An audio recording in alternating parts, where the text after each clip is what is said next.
Cost classification based on behavior. We know the cost can be classified into three categories based on behavior. What are they? One is fixed cost. These costs will behave fixed, let whatever be the changes that takes place in the organization.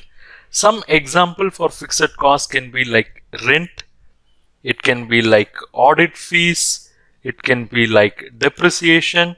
So these are all the costs which will not change according to the changes in selling price, according to the changes in demand. These costs are basically fixed in nature. So these costs are also called as period cost. Then we have the next category, which is called variable cost. What is variable cost?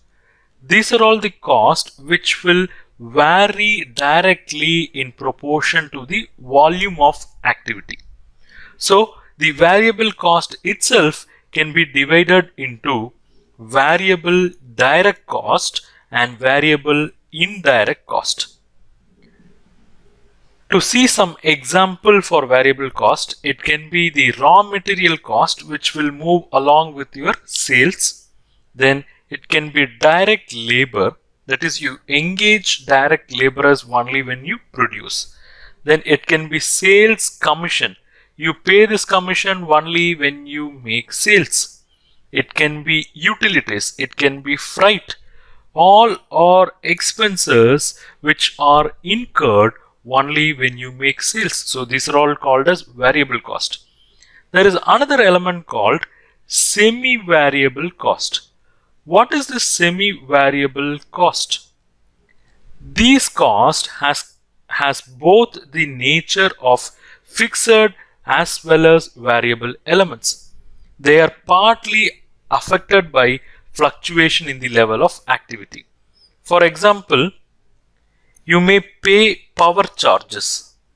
The power charges, certain element you have to pay whether you consume the power or not, whereas beyond that it would depend upon the usage of power. So it has both fixed and variable.